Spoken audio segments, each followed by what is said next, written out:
খুব সূক্ষ্মভাবে ঢুকিয়ে দেওয়া হয়েছে, ঠিক না বেটি? আর এটি আমাদেরকে দুনিয়াতে ক্ষতিগ্রস্ত করছে। কারণ জানেন কি, একটি কথায় শুধু খেয়াল রাখবেন, বাড়ি যার হুকুম তুলবে তার, এটা তো ছোট্ট কথা, ঠিক না বেটি? ইটালি থেকে ছেলে টাকা পাঠিয়েছে, প্রায় 1.5 কোটি টাকা খরচ করে বাড়ি করেছেন। সব কিছুই আপনার পরামর্শ মতো মিস্ত্রিরা আঞ্জাম দিয়েছে। আর 11th আওয়ার, ঠিক শেষ মুহূর্তে বাড়ির মেন গেটে একটা লাইট লাগাবেন। এই লাইট লাগাবার ঠিক এই মুহূর্তে আপনি প্রিপারেশন নিচ্ছেন, প্রস্তুতি নিচ্ছেন। ঠিক এই মুহূর্তে একজন উচ্চ শিক্ষিত মানুষ, মানে হাইলি এডুকেটেড, চুলগালা বড় বড়, নখগোলা শিগাল এবং কুকুরের মতো লম্বা হয়ে আছে, নিজকে খুব শিক্ষিত বলে অহমিকা আত্মগৌরবে ফেটে পড়েছে, এমন একজন মানুষ এসে অত্যন্ত পোলাইটলি শান্তভাবে আপনাকে বলছেন, প্লিজ ভাই আমাকে একটু সুযোগ দেন। কি সুযোগ? যে আপনার বাড়ির মেন গেটের যে দরজায় আপনি লাইটটা লাগাবেন, সেই লাইটটা আমার কনসালটেশন, আমার পরামর্শ অনুযায়ী আপনাকে লাগাতে হবে। এটা যদি উচ্চ শিক্ষিত মানুষটি এসে বলে, কে কে মানবেন? কেউ মানবো দত্তনগরে, হ্যাঁ, নাকি কেউ মানবো না? বিকজ কারণ কি? What is the reason behind this? এর পিছনে কারণ কি? কারণ ছেলে আমার ইতালিতে আছে, তার টাকা দিয়ে রাত দিন রাজমিস্ত্রির সাথে আমি পরামর্শ করে সময় দিই বাড়ি তৈরি করেছি। বাড়ি আমার সৌ, এই বাড়িটিও চলবে আমার হুকুম মতো, বাড়ির সম্পূর্ণ ডেকোরেশন আমার পরামর্শ, আমার বুদ্ধি মতো আমি করব। তুমি কে আমাকে পরামর্শ দেওয়ার? এমনটি ঘটবে না, ঘটবে না। সম্মানিত শ্রোতামণ্ডলী, আমার শেষপথ যুবকেরা, একটু দয়া করে 1 ঘন্টা আমাকে সময় দিন, আপনাদের পায়ে হাত রেখে অনুরোধ করছি। যদি আমার বিবেক, আপনার বিবেক, ছোট্ট একটি বাড়ি, ছোট্ট একটা লাইট অন্যের পরামর্শ দিতে আপনাকে বাধা দেয় যে আমার টাকা আমার বাড়ি, লাইট তোমার পরামর্শ মতো কেন আমি দেব, এটা যদি হয়ে থাকে তাহলে আমার সাথে শেয়ার করবেন, প্লিজ শেয়ার করুন। আকাশ কার? জমিন কার? সূর্য কার? চন্দ্র কার? সমস্ত স্টার, সমস্ত তারকাগুলি কার? ব্ল্যাক হোল, কালো বিবর কার? ছায়াপথ কার? এই 7 সমুদ্র কার?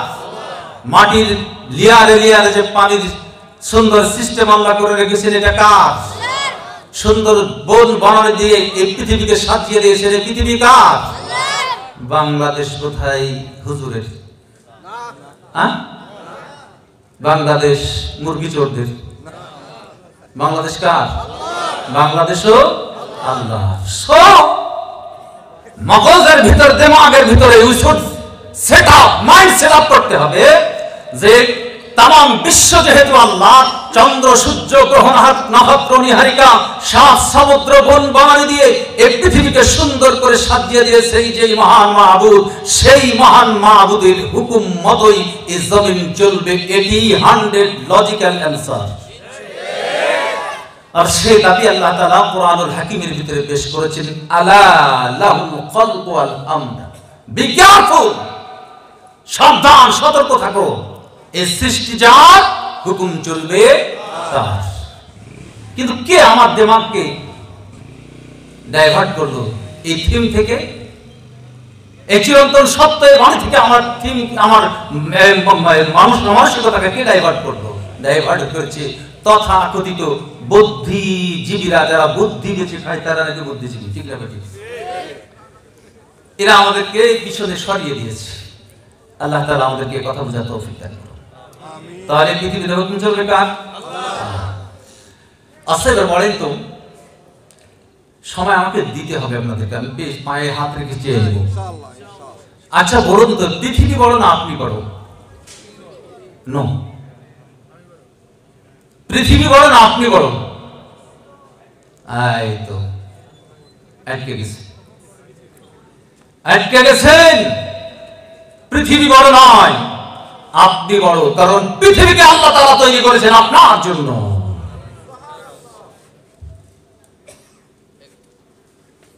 তার প্রমাণ আরেকটা নেবেন হাদিসের মাধ্যমে, লা যাওয়ালুদ দুনিয়া আহওয়ানু ইনদাল্লাহি মিন আন ইয়াকতুলা মুমিনান। একজন পৃথিবীর একজন মানুষকে মেরে ফেলার চাইতে দুনিয়া ধ্বংস হয়ে যাওয়া আল্লাহর কাছে সহজ।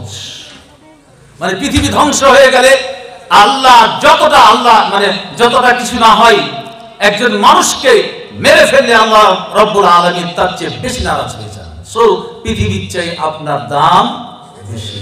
তাহলে পৃথিবী যার হুকুম যদি চলে তার, আমার প্রিয় যুবকেরা, আমার একান্ত আপনজনেরা, আপনার বডি যদি পৃথিবীর চেয়ে দামি হয় দামি, যদি নয় পৃথিবীর চেয়ে আপনার বডি দামি, সো আপনার আমার বডিতে হুকুম চলবে কার? মেনে নেওয়া যায়? যৌক্তিক? যৌক্তিক? হ্যাঁ, নিশ্চিত যৌক্তিক। আশা করছি এই পৃথিবীর চেয়ে যেহেতু আপনি বড়, আর পৃথিবীতে হুকুম চলবে কার? আল্লাহ বলে দিলেন আলা লাহুল খালকু ওয়াল আমর, সাবধান, সৃষ্টি যার, হুকুম চলবে তার। তাহলে আরেকটা লজিক্যাল অ্যানসার আপনাদের দিই, পৃথিবী তো আল্লাহর সৃষ্টি, এটা তো স্বীকার করলাম। আমি কার সৃষ্টি? কার সৃষ্টি? মা বাবার?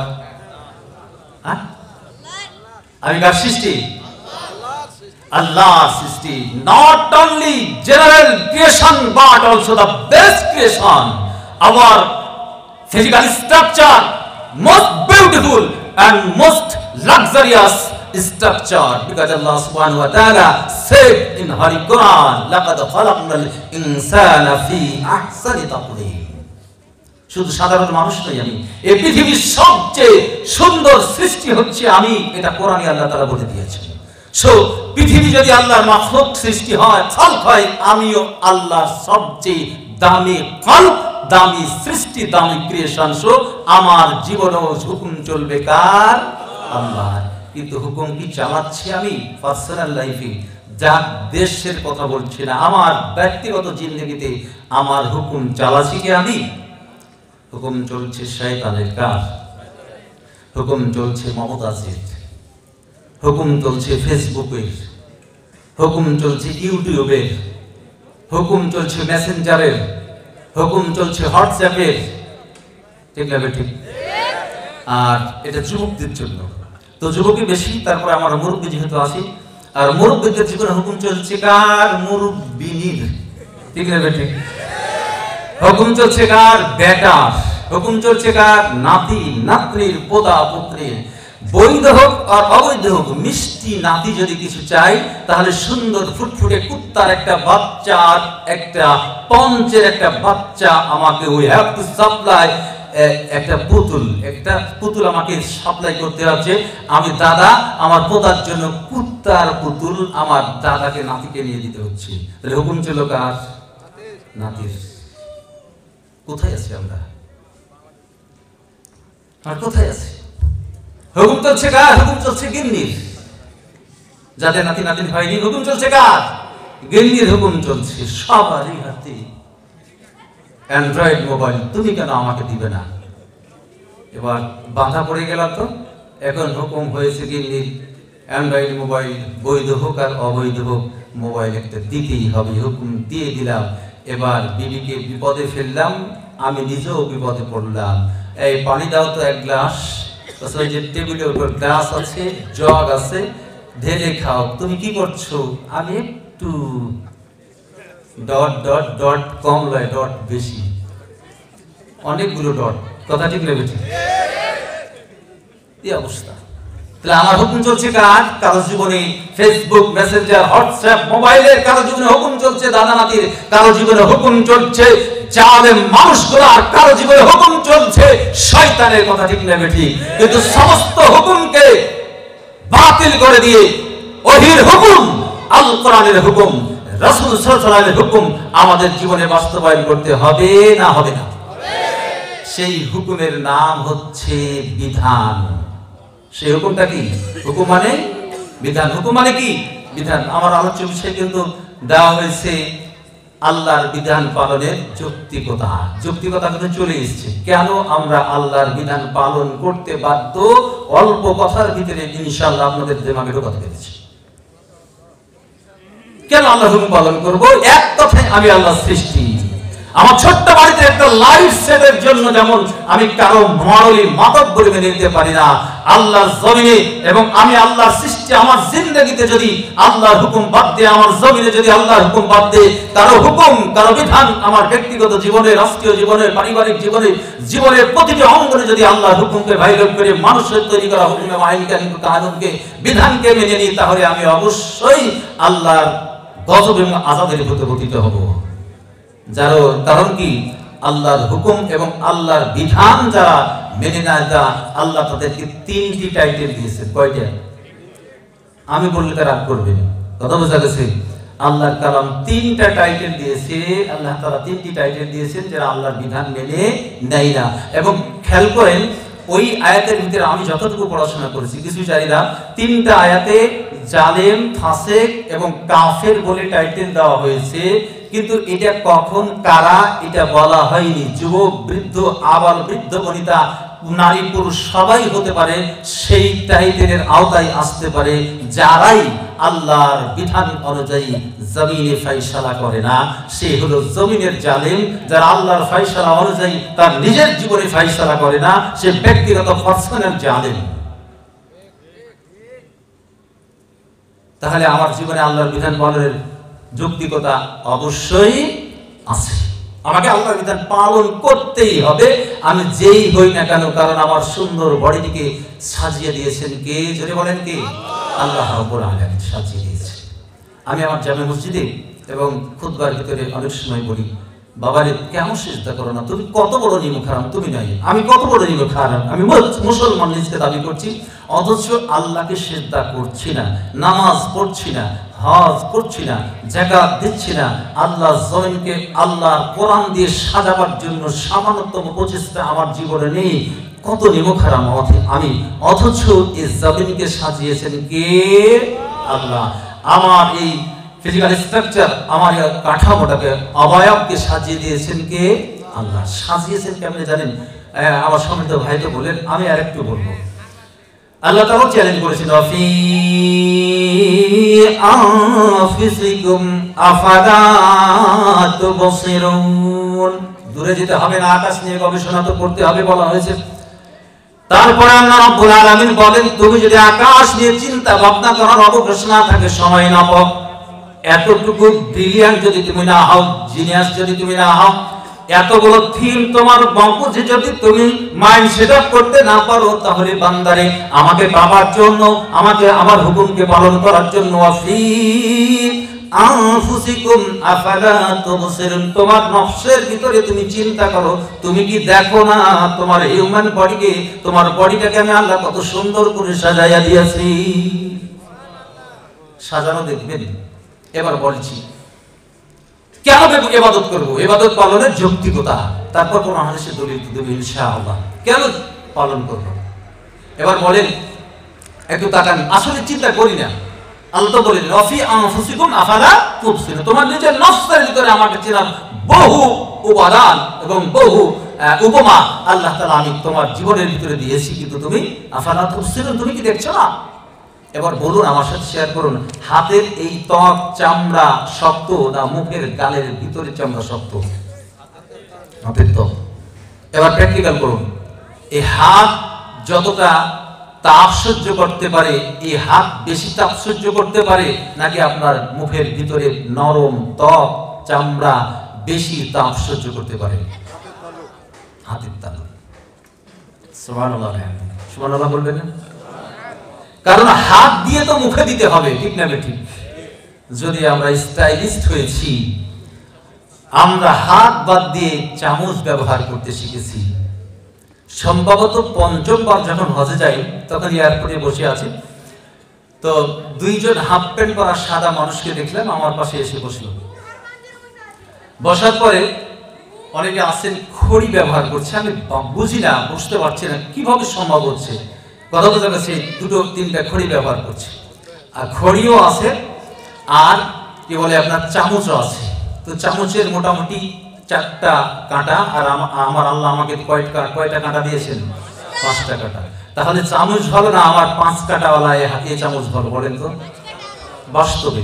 তো খেতে খেতে তাকাচ্ছি, আমি আমার চোখে দেখলাম যে খাচ্ছে, খেতে খেতে খেতে এমন পর্যায়ে আসলো খড়িতেও কুলাচ্ছে না, চামচে কুলাচ্ছে না। তখন কি করলো, হাতের কাছে টিস্যু, এই টিস্যুটাকে নিল, দিয়ে হাতে নিয়ে আবার হাত ব্যবহার করে মুখে খাবার তুলে দিল। আমি বললাম সারেন্ডার করলাম আমার আল্লাহর যন্ত্রের কাছে, আমার আল্লাহর যন্ত্রের কাছে তুমি সারেন্ডার করলাম। খুব মশান দেখালা যে কড়িতে খাবো, লুকড়িতে খাবো, চামচে খাবো, কিন্তু শেষ পর্যন্ত আমার আল্লাহ দেয়া এই চামচের কাছে তুমি হাত মারতে বাধ্য করা। সমাজে শতমণ্ডলী, তো হাত দিয়ে যেহেতু মুখে দিতে হবে, সো আল্লাহ তাআলা এই হাতকে হিট, কি বলবো, প্রবেবল সম্ভাব্য হিট সহ্য করার মতো ত্বক আল্লাহ তাআলা আমার হাতে দিয়েছেন। তার চেয়ে দুর্বল ত্বক দিয়েছেন মুখের ভিতরে, কারণ মুখ অতটা হিট সহ্য করতে পারবে না। আর মেডিকেল সায়েন্স বলেছে, আল্লাহ রাসূল সাল্লাল্লাহু আলাইহি ওয়াসাল্লাম বলে দিয়েছেন, অতি উত্তপ্ত খাবার খেলে স্টোমাক, খাদ্য পরিপাক তন্ত্র এবং পেটের ভিতরে হজম শক্তির ক্ষতি হতে পারে। এর জন্য খুব হিটে চা খাওয়া ঠিক না। আর চা খেতে গিয়ে আল্লাহ রাসূলের যে হুকুম আমরা লঙ্ঘন করি, সেটা হচ্ছে বারে বারে বারে বারে আমরা চাই ফু দিয়ে আর খাই। আল্লাহ রাসূল খাদ্য হুকুমে খাদ্যে ফুটতে নিষেধ করেছে। তাহলে একটা চা খাওয়া যদি মুসলমানের সন্তানের একটা চা খাওয়া যদি রাসূলের সুন্নাত অনুযায়ী না হয়, তাহলে সে কেমন কত নম্বরের মুসলমান? আমি ভেবে দেখেছি, আমার চা খাওয়া রাসূলের সুন্নাত অনুযায়ী হয় না, তাহলে আমি কেমন করে মুসলমান হিসেবে টিকে থাকবো? কেমন করে আমি মুসলমান? ভাবতে অবাক লাগে, কষ্ট লাগে যখন ফিকির করি। সম্মানিত শ্রোতা মণ্ডলী, আমার আপনার চোখ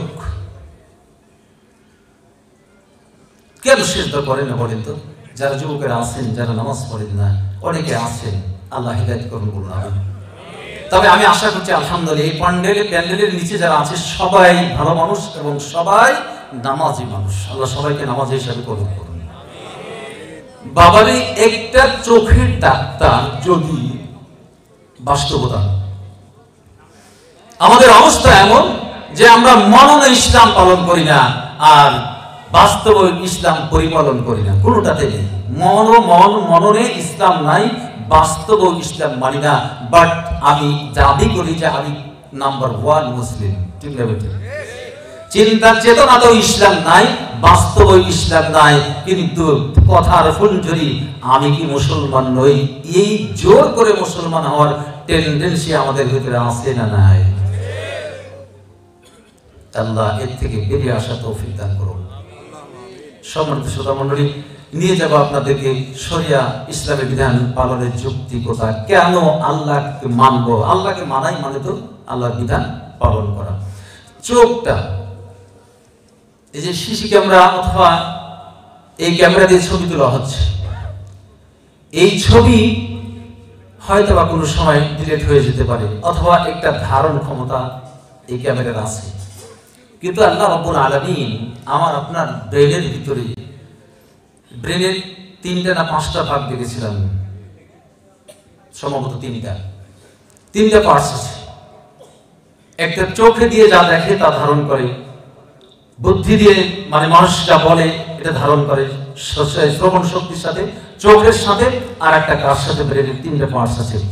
জায়গা সেদিকে যেতে চাইলে সে যোগ্যতা আমার নেই। শুধু এতটুকু বলবো, চোখ দিয়ে যখন থেকে আপনার হুঁশ হয়েছে, আমার হুঁশ হয়েছে, তখন থেকে যদি আমি 80 বছর বাঁচি, 90 বছর বাঁচি, 100 বছর বাঁচি, 110 বছর বাঁচি, যত কিছু আমি এই চোখ দিয়ে দেখেছি সবগুলোর সিনারি, সবগুলোর পিক চোখ দিয়ে ধরেছি আর ব্রেনের ভিতরে আমি সেভ করেছি, ঠিক না? ঠিক।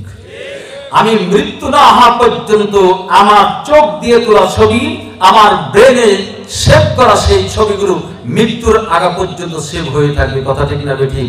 এবং চক্ষু বন্ধ করে চোখ দিয়ে দেখা সমস্ত পিক আমার সামনে রিভিউ হবে, কথা ঠিক না? ঠিক। এই সুন্দর সিস্টেম কে বললেন আমার জীবনে? কে বললেন? আল্লাহ। তো সে আল্লাহর বিধান মানা জরুরি না জরুরি নাই? উপযুক্ত হকদার কিনা আল্লাহ তাআলা? যেটি বলছিলাম, সম্ভবত মনে কিছু তৃতীয়বার প্রথমবারে হজে গেলাম, মাতাফের ভিতরে বসে আছি। তো দেখছি 4-5 রকমের মানুষ পাশে বসে দাঁড়িয়ে বামের সামনে, সবাই যার যার ভাষায় কথা বলছে, কাবার দিকে তাকিয়ে মন্তব্য করছে। আমিও খাবার দিকে তাকিয়ে আছি অপলক নেত্রে। কিন্তু ভাবলাম যে এই লোকটা যে কথা বলছে আমি তো কিছুই বুঝি না, আমি যা বলছি সেও বুঝে না, তো না হলে 10টা দেশের মানুষ একসাথে কথা বলছে, বুঝছে। তো এই কথাগুলো যখন এই মানুষগুলো যখন একসাথে হাত তুলে আল্লাহর কাছে বলে কিছু, তখন পৃথিবীর এমন মানুষ, এমন শক্তিদার কোন মানুষ কি আছে? আচ্ছা বলুন তো, আমার এই ক্যামেরা আমরা যদি 4-5 জন একসাথে কথা বলি, সেই কথাগুলো আপনি যত শ্রুতিধর হন না কেন, যত ব্রিলিয়ান হন, ব্রেন আপনার যত শার্প হোক না কেন, 5 জন কথা বলছি, ক্যামেরা ধারণ করছে, এরপর আবার যখন ওটা রিভিউ হবে তখন কারো কথা বুঝতে পারবেন আপনি যে কে কি বলছে, বোঝা যাবে? বোঝা যাবে না। কিন্তু আমার তখনই মনে হলো, মাওলা তোমাকে কেন সিজদা করব, কেন তোমার কাছে সারেন্ডার করব আমি? তখনই আমার মনে হলো সুবহানাল্লাহ বিহামদি, এই 10টা দেশের মানুষ 10 ভাষাই নয়, পৃথিবীর 3,500 ভাষা আছে। পৃথিবীর 3,500 ভাষাভাষী মানুষ যদি এট এ টাইম একসাথে তুমি মহান রব তোমার দরবারে যে হাত তোলে, তাদের ডিমান্ডগুলো, তাদের চাহিদাগুলো, তাদের আশা আকাঙ্ক্ষার কথা যদি, তাদের প্রয়াস, তাদের আকাঙ্ক্ষার কথা বলে, তোমার সাথে 3,500 ভাষাভাষী মানুষ একসাথে তোমার কাছে চায়, তুমি সেই রব 3,500 ভাষাভাষী মানুষের কথা একসাথে শুনো এবং একসাথে জবাব দিতে পারো, তুমি সেই রব। সুবহানাল্লাহ বলবে না? তাহলে যে রব এত ক্ষমতাবান, যে রব এত করুণা করেছেন আমাদেরকে, সেই রবকে সিজদা করা, সেই রবের বিধান মেনে নেওয়া মানুষের জন্য, শুধু মুসলমানের জন্য, পৃথিবীর সমস্ত মানুষের জন্য কম্পালসারি, ওয়াজিব, ফরজ এবং ফরজ।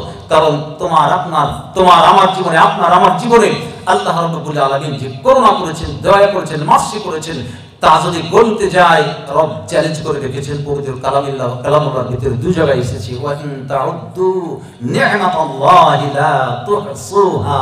আমার গোলামেরা, আমার নিয়ামত যদি তোমরা গুনতে শুরু করো, কিয়ামত পর্যন্ত, মরণ পর্যন্ত গুনবে, কিন্তু আমার নিয়ামত গুনে শেষ করতে পারবে না।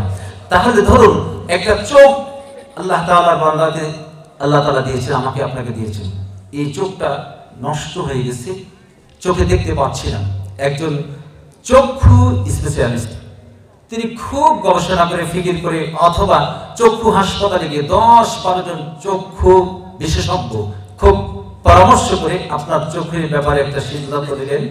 নেওয়ার পরে যিনি প্রধান মুখ্য ভূমিকা পালন করলেন, তিনি এসে আপনার সামনে তার অভিনয়টা থ্রো করলেন, তুলে ধরে বলছেন, আপনার চক্ষু অপারেশন করতে আশা করা যায়, আমরা বোর্ড বসেছিলাম, আপনার চক্ষু অপারেশন করতে প্রায় 5 লক্ষ টাকা খরচ হবে, তোমরা আশাবাদী আপনার চোখটা ভালো হয়ে যাবে। এই অবস্থায় আপনি যদি মধ্যবিত্ত অথবা ধনীও হন, প্রথমে আটকে উঠবেন কিনা, ঠিক না ঠিক? চোখ করে 5 লক্ষ টাকা মেবি হতে পারে, 5 লক্ষ টাকা। এরপর আপনার মুখের দিকে দেখি হঠাৎ করে বলছে, ভয় পেয়েছেন, ঘাবড়ে গেছেন, আমরা আপনার খোঁজ খবর নিয়েছি, আপনি অত্যন্ত অসহায় মানুষ, কেবল খেটে খান, আমাদেরকে এভাবেই খুঁজতে হবে, আল্লাহর দেয়া নিয়ামতে ভরপুর এই পৃথিবী, আমার জীবন। তো এই চক্ষু যখন ভালো হয়ে গেল, তখন আমি কি চিন্তা করেছি, এই চোখটা নষ্ট হয়েছে তাই ভালো করতে 5 লক্ষ টাকা দাবি করা হয়েছিল। এই লোকটা 5 লক্ষ টাকা মাপের ঘোষণা দিল, তাকে দেখলেই শ্রদ্ধায় আমার মস্তক নত হয়ে আছে, মাথা নিচু হয়ে আছে। কিন্তু যে রব আমাকে এত সুন্দর তত্ত্বরে চোখ দিলেন, তার কাছে কতবার আমি মস্তক নত করেছি, ভেবেছি কি একবার? সেই রবের কাছে মস্তক নত করেছি কতবার। এটা অত্যন্ত গুরুত্বপূর্ণ জিনিস চোখ। কিন্তু ছোট্ট একটা কথা বলি, হাসবেন না, সেটি হচ্ছে দাড়ি এবং গোঁফ। খেয়াল করেন যুবকেরা, বিশেষ করে আপনারা খেয়াল করেন, দাড়ি এবং গোঁফ এর কি কোনো উপকারিতা আছে আমার হিউম্যান বডিতে? আছে, আছে। আপনাদেরকে বলবো, সুন্নতের আসল আধুনিক বিজ্ঞান, একটা বই আছে 350 করে 700 পৃষ্ঠার 2টো খণ্ডে, পড়ে দেখেন রাসূলের সুন্নাতের ভিতরে বিশ্ব মানবতার জন্য কতগুলো দুনিয়াবি কতগুলো কি বলে আপনার উপকারিতা রয়েছে শুধু সুন্নাতের ভিতরে। তো সুন্নাতের দাম বেশি না ফরজের দাম বেশি? ফরজের দাম বেশি। রাসূলের সুন্নাতে যদি দুনিয়াবি উপকার থাকে, আল্লাহর কসম বিশ্বাস করুন, আল্লাহ দেয়া প্রত্যেকটি ইবাদতের ভিতরেও পরকালীন কল্যাণ তো নিহিত আছে। এই পৃথিবীর পার্থিব কল্যাণ আল্লাহর প্রত্যেকটা ইবাদতের ভিতরে আছে। ইসলামী ফাউন্ডেশন প্রকাশিত একটা বই পড়বেন, চিকিৎসা বিজ্ঞানের দৃষ্টিতে রোজা। রোজাতে জাস্ট একটা ইবাদত, সকাল থেকে সন্ধ্যা পর্যন্ত না খেয়ে থাকি, কিন্তু how beneficial the festival for our human body. আমার এই হিউম্যান বডির জন্য এই রোজা কতটুকু উপকারী, ইসলামের দৃষ্টিতে রোজা ইসলামী ফাউন্ডেশন প্রকাশিত। পড়ুন। ইসলামের প্রথম ফরজ হচ্ছে যে তোরা পড়ো, তারপর ঈমান আনো, তারপর আমল করো। এটাই হচ্ছে ইসলামের থিম। কিন্তু করি না, বুঝতে চাচ্ছি না, পড়ছি না। সুবহানাল্লাহ বিহামদিহি, সুবহানাল্লাহ বিহামদিহি, পড়ুন সুবহানাল্লাহ বিহামদিহি। আমি মুসলমান, আমার ছেলের টেবিলের ভিতরে Voltaire, Russo, Aristotle, Plato, Mumtaz, তারপর বিশ্বের বড় বড় কি বলে নেহেরু, ঈশ্বরচন্দ্র বিদ্যাসাগর, হুমায়ুন আজাদ, তারপরে আরেকটা কি যেন হুমায়ুন আজাদ, দুই হুমায়ুন ছিল,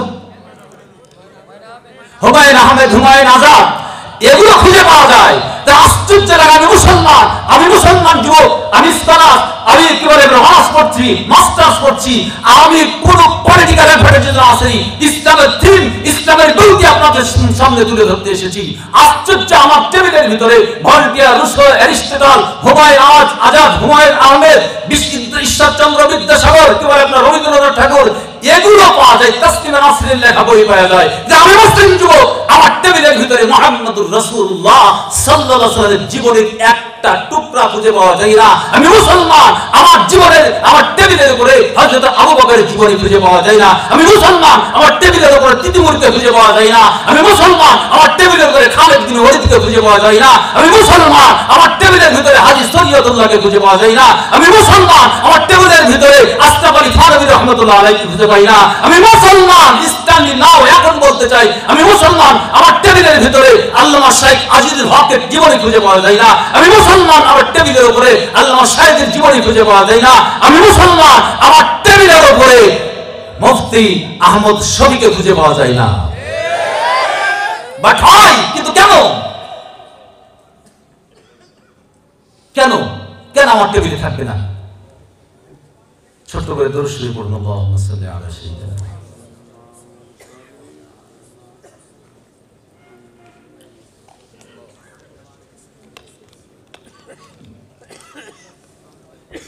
কেন আমার টেবিলে মুহাম্মদ সাল্লাল্লাহু আলাইহি ওয়াসাল্লাম খুঁজে পাওয়া যায় না?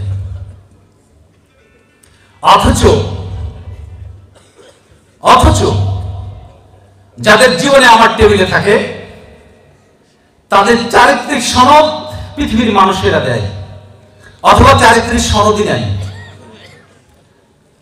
মনে কিছু করবেন না, বাস্তবতার আগে কথা বলতে হবে। ইসলাম এটাই।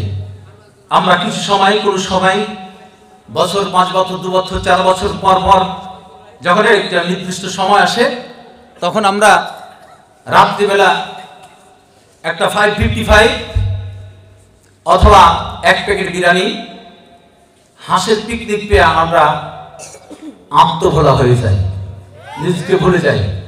ঠিক না ঠিক? 1 প্যাকেট বিরিয়ানি, হাঁসের কি বলে আপনার পিকনিক 555, আর কয়েক কাপ চা অথবা হুইস্কি ওয়াইন, এগুলো পেয়ে কিছু সময়ের জন্য নয়, আমরা ভুলে যাই, আত্মভোলা হয়ে যাই। তখন কি করি জানেন? তখন রাস্তায় স্লোগান দিলে, অমুক ভাইয়ের চরিত্র ফুলের মতো পবিত্র। অথচ পা থেকে মাথা পর্যন্ত যদি ডিপলি অবজারভেশনে রাখা যায় তার জিন্দগিটা, তাহলে বলতে হবে অমুক ভাইয়ের চরিত্র অমুকের চেয়েও নিকৃষ্ট। ঠিক আছে? ঠিক। মাফ করবেন, অন্যদিকে দিবেন না। কেন বিক্রি হয়েছি? কার কাছে বিক্রি হয়েছি? কেন বিক্রি হয়েছি? 555 গোল্ড লিফ বিরিয়ানি। আজকে যে প্যাকেট আছে হুজুর, আপনি কি করবেন? এই বিরিয়ানি আর দুই বিরিয়ানির সাথে পার্থক্য করার জন্য আল্লাহ সুবহানাহু ওয়া তাআলা আপনার মগজের ভিতরে, দিমাগের ভিতরে ঘেরো দিয়েছেন, মাথার ভিতরে। আপনাকে আইডেন্টিফাই করতে হবে, ডিফার করতে হবে, পার্থক্য সূচনা করতে হবে। আজকের বিরিয়ানির প্যাকেট আর সেই বিরিয়ানির প্যাকেটের ভিতরে কত পার্থক্য আপনি নিজেই অনুধাবন করতে পারবেন। চ্যালেঞ্জ করছি, সময় থাকলে বলতাম দুই বিরিয়ানির প্যাকেটের ভিতরে পার্থক্য করে দিতাম, কিন্তু আসলে যেতে পারবো না। যে আল্লাহর বিধান পালনের যুক্তি কথা, ফিরে যাবো এখানে, আবার চলে আসবো, আমাদেরকে সেখানে নিয়ে যাবো। দুই প্যাকেটের ভিতরে পার্থক্য আছে। সম্মানিত শ্রোতা মণ্ডলী, আল্লাহর বিধান কেন পালন করবো? আল্লাহ রাব্বুল আলামিন আমার মাথা থেকে নিয়ে, মাথার তালু থেকে নিয়ে পায়ের তলা পর্যন্ত সুন্দর করে সাজিয়ে দিয়েছেন। আমি দেখুন, খেয়াল করে 12 পারার প্রথম আয়াত। এই পৃথিবীতে মানুষ কেন আল্লাহর বিধান পালনে যুক্ত করে, কেন আল্লাহর বিধান পালন করব? মানুষ দুটো কারণে পেরেশান হচ্ছে। কয়টা কারণ? দুটো জিনিসের পিছনে ঘুরে আল্লাহ রাব্বুল আলামিন এর বান্দারা, আমরা সবাই পেরেশান হচ্ছি, আত্মভোলা হয়ে যাচ্ছি, বিভ্রান্ত হচ্ছি, কুপথে অপথে নিজেকে পরিচালিত করছি। সেই দুটো জিনিস হচ্ছে ইন্নামা আমওয়ালুকুম ওয়া আওলাদুকুম ফিতনাহ। ইয়া আইয়ুহাল্লাযীনা আমানু লা তুলহিকুম আমওয়ালুকুম ওয়ালা আওলাদুকুম আন যিকরিল্লাহ। নিশ্চয় আমওয়াল এবং আওলাদ, সন্তান সন্ততি, ধন সম্পত্তি, এগুলো তোমাদের জন্য বিভ্রান্তি, ফিতনা, বিপর্যয়ের কারণ। কে বললেন? যারা বলেন কে? আল্লাহ। আর অন্যত্র আল্লাহ তাআলা বললেন ইয়া আইয়ুহাল্লাযীনা আমানু। সুবহানাল্লাহ বলেন। ডাক দিলেন কারাকে? আমাদেরকে। আমরা সবাই কি ঈমানদার? ইনশাআল্লাহ বলবেন না, এটা আকায়েদের কিতাবে নিষেধ আছে। মুমিন কখনো বলবে না যে ইনশাআল্লাহ আমি মুমিন, বরং আমি বলবো, আমরা বলবো হ্যাঁ অবশ্যই আমরা মুমিন। ইনশাআল্লাহ বলবেন, ঈমানের ক্ষেত্রে ইনশাআল্লাহ নয়, অবশ্যই আমরা মুমিন। তো মুমিনদেরকে ডাক দিয়ে বলছেন, কারণ আল্লাহ জাল্লা শানহু জানেন যে আমার ঈমানদার বান্দারাও ধন সন্তান সন্ততি, ধন সম্পত্তির পিছনে ছুটে তারাও বিভ্রান্ত হয়ে যাবে। এই জন্য ওয়ার্নিং স্বরূপ আল্লাহ জাল্লা শানহু ঈমানদারদেরকে ডাক, ইয়া আইয়ুহাল্লাযীনা আমানু লা তুলহিকুম আমওয়ালুকুম ওয়ালা আওলাদুকুম আন যিকরিল্লাহ। আল্লাহর বিধান থেকে, আল্লাহর কোরআন থেকে যেন তোমাদেরকে, তোমাদের ধন সম্পত্তি এবং সন্তান সন্ততি তোমাদেরকে গাফিল করে না রাখে। সো আমাদের দিমাগের ভিতরে মাইন্ড সেটআপ করুন। আমরা বানি আদম মানুষ বিভ্রান্ত হচ্ছে দুটো জিনিসের পিছে খুঁজে দৌড়িয়ে। এক, সন্তান সন্ততি কল্যাণ, 2 নম্বরে হচ্ছে ধন সম্পত্তির সঞ্চয়। এবার বলেন, ধন সম্পত্তি সঞ্চয় ইসলামে আদেশ আছে না নিষেধ আছে? সেটাও সময় সাপেক্ষে আলোচনার বিষয়। শুধু এতটুকু বলতে চাই, সন্তান সন্ততি এবং ধন সম্পত্তি আমাদেরকে বিভ্রান্ত করছে, আল্লাহ থেকে গাফিল হয়ে যাচ্ছি। এটা কি বাস্তব সত্য না অসত্য? সবার জীবনে একটু আমরা পর্যালোচনা করি, যেটাকে বলে আত্মসমালোচনা, মুহাসাবা। আমি চোখ বন্ধ করে দেখি এই কথাটি কতটুকু সত্য। আমার একটা বাড়ি আছে, আর একটা করতে হবে। বিকজ কারণ হচ্ছে কি, যে পাশের যে প্রতিবেশী ছিল ওর যে 3 তলা বাড়ি, আমি 1 তলা বাড়িতে কেন থাকবো? এই চিত্রটা আল্লাহ আবার সূরা তাকাসুরের প্রথম আয়াতে বলছে, আলহাকুমুত তাকাসুর। শুধু সন্তান, শুধু ধন সম্পত্তি তোমাদেরকে বিভ্রান্ত করছে, এতটুকু বলে আল্লাহ ক্ষান্ত হননি, বরং বলছেন আল্লাহ জাল্লা শানুহু যে পারস্পরিক প্রতিযোগিতার মাধ্যমে সম্পদ উপার্জনের মানসিকতা তোমাদেরকে আল্লাহ সম্পর্কে বিভ্রান্ত করে রেখেছে। বলুন সুবহানাল্লাহ। তাই হচ্ছে আমার একটা বাড়িতে যদি আমি সন্তুষ্ট থাকতাম, তাহলে আমি অবৈধ সম্পদের ভিতরে এতটা দৌড়ে বেড়াতাম না, এতটা ছুটতাম না। কিন্তু আমার মগজের ভিতরে শয়তান ঢুকাই দিয়েছে তাকাসুর, পারস্পরিক সম্পদ অর্জনের পারস্পরিক প্রতিযোগিতা। বলুন নাউযুবিল্লাহ। ও 3 তলা হয়েছে, সো আমাকে I have to build up 5 floor, আমাকে 5 তলা করতে হবে। এই কারণে বিভ্রান্ত হচ্ছে। অথচ আসুন আল্লাহ বিধান কেন পালন করে শেষ করতে শেষের দিকে ঘুরে দিতে লেগেছেন আমার সম্মানিত ভাইরা। শেষ করছি, আমার রিজিকের জিম্মাদার কে নিয়েছেন? সময় নেই। হযরত মুসা আলাইহিস সালামের জামা পাথরের ভিতর লাঠি মেরে পাথরের ভিতরে ছোট্ট পিপিলিকা, সেখানেও রব্বে কারীম ছোট্ট পিপিলিকাকে রিজিকের ব্যবস্থা করেছেন। যে রব্বে কারীম, সেই রব্বে কারীম বোধহয় আশরাফুল মাখলুকাত, সৃষ্টির সেরা জাত। আমি মানুষ, আমার রিজিকের দায়িত্ব বোধহয় আল্লাহ বৈধ পথে নেয়নি, আমাকে অবৈধ পথে হারাম খেয়ে সুদ খেয়ে ঘুষ খেয়ে মানুষকে ধোঁকাবাজি দিয়ে মদ বিক্রি করে মদের আশ্রয়দাতা হিসাবে মদখোর হিসাবে খাদ্যে ভেজাল দিয়ে অবৈধ পথে আমাকে সম্পদ উপার্জন করতে হবে। আল্লাহ রাব্বুল আলামিন বোধহয় হালাল পথে আমার রিজিকের ব্যবস্থা করেননি। নাউযুবিল্লাহ, অবশ্যই করেছেন। পাথরের ভিতরে অবস্থানরত পিপিলিকার রিজিকের ব্যবস্থা যে রব্বে কারীম করেছেন, সেই রব্বে কারীম আমার আপনার রিজিকের ব্যবস্থা অবশ্যই করে রেখেছেন। কিন্তু তাওয়াক্কুলের অভাব আমাদের। মনে করছে আমার দুই হাতে সব্যসাচী হয়ে দুই হাতে সম্পদ উপার্জন করব, বৈধ অবৈধ কোনো তোয়াক্কা করব না, তাহলে আমি সফল হব। রব্বে কারীম বলছে, বান্দা না, তোমার রিজিকের দায়িত্ব তুমি নিতে পারো না, তোমার রিজিকের দায়িত্ব আমি রব্বে কারীম নিয়েছি। যে বলুন আলহামদুলিল্লাহ। আমার বুদ্ধির দ্বারা, আমার হাতের দ্বারা, আমার শক্তির দ্বারা যদি রিজিক উপার্জন করা সম্ভব হতো, তাহলে এট এ টাইম দুইজন বিদেশ গেল, একজন বিদেশ ফেরত হয়ে আসলো, ডিহিমাটি বিক্রি করে গেছিল, সে রাস্তার ফকির হয়ে গেল। আরেকজন বিদেশ থেকে এসে তিনতলা বাড়ি করলো। এই খেলা খেলেন কে? যারা বলেন কে? তাহলে এই বিশ্বাস যদি